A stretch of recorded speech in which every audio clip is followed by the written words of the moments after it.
प्रकाश आंबे यांचं प्रकाशन झालेलं शिवाजी कोण होता हे पुस्तक, ज्याच्यावर गोविंद पानसरे साहेबांचा उल्लेख केला, पण त्याचा लेखक म्हणून उल्लेख नाही. पुस्तक तुम्ही झूम करू शकताय. या पुस्तकाच्या मुखपृष्ठावर पानसरेंचं नाव आहे. ते तरी सुद्धा प्रेस कॉन्फरन्स मध्ये म्हणतात की याच्यावर लेखकाचं नाव नाही. जे काही त्यांना रात्रीच्या वेळेला त्यांना शिवगाळ केली, त्यांच्या आईबद्दल बोललं असेल किंवा त्यांच्या पत्नीबद्दल, त्याबद्दल मी दिलगिरी व्यक्त करतो. त्यांनी जी दिलगिरी व्यक्त केली आहे ती मला वैयक्तिक मान्य नाही, कारण की हा माझा फक्त वैयक्तिक विषय नाही. त्यांनी छत्रपती शिवाजी महाराजांचा सुद्धा अपमान केलेला आहे. प्रकाश आंबे यांचं प्रकाशन झालेलं शिवाजी कोण होता हे पुस्तक, ज्याच्यावर गोविंद पानसरे साहेबांचा उल्लेख केला, पण त्याचा लेखक म्हणून उल्लेख नाही. त्या पुस्तकाच्या संदर्भात मी प्रकाश आंबे यांना फोन करून, प्रकाश भाऊ, आपण हे पुस्तक प्रकाशित केलं आहे का, इथून मी सुरुवात केली. छत्रपती शिवाजी महाराज हे करोडो देशवासियांचं दैवत आहे. त्यांना महाराष्ट्रात संपूर्ण देशामध्ये आपण सगळेजण दैवत मानतो. त्यांचा कुठेही उल्लेख करताना श्री छत्रपती शिवाजी महाराज असाच उल्लेख केला जातो.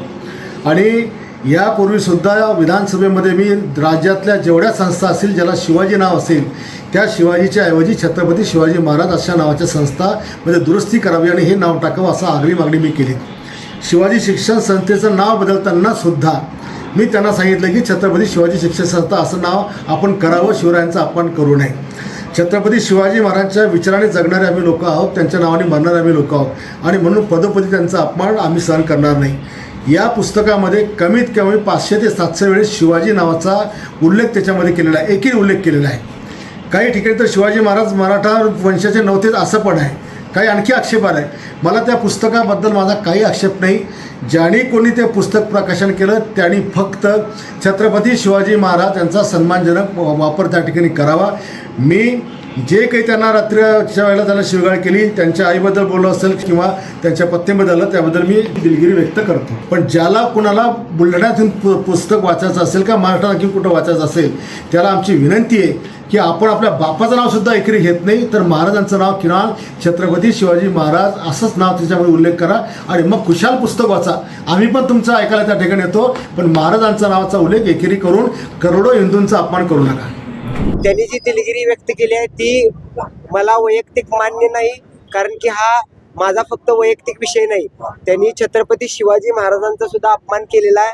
आणि ज्या पानसरेंमुळं मी ह्या चळवळीत आलो, तर त्यांचा सुद्धा अपमान केलेला आहे. त्यामुळं कुठल्याही परिस्थितीमध्ये आम्ही त्यांना म्हणजे शेवटपर्यंत, जोपर्यंत त्यांच्यावर कठोरात कठोर कारवाई होत नाही तोपर्यंत हा विषय आम्ही सोडणार नाही. अजून सगळ्यात महत्त्वाचं आपल्या माध्यमातून मला सांगायचं आहे, कारण की ते वारंवार खोटं बोलतात. मी आत्ताच त्यांची थोड्या वेळापूर्वी दिलगिरीची बाईट बघितली. हे पुस्तक तुम्ही झूम करू शकताय. या पुस्तकाच्या मुखपृष्ठावर पानसरेंचं नाव आहे.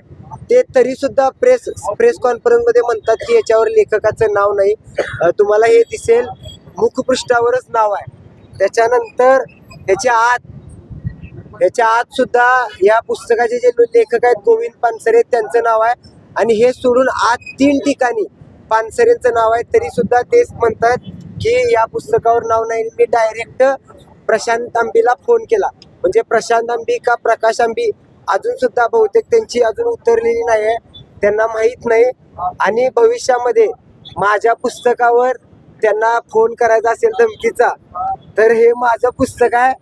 ह्या पुस्तकाच्या संबंधी फक्त त्यांनी वाचावं, आणि आत काही त्यांना शंका असेल, अजून काही त्यांना आक्षेप असेल, तर ह्या पुस्तकासंबंधी लेखक म्हणून कायदेशीर मार्गाने मला काय कायदेशीर नोटिसा वगैरे पाठवायच्या असतील तर त्यांनी पाठवा.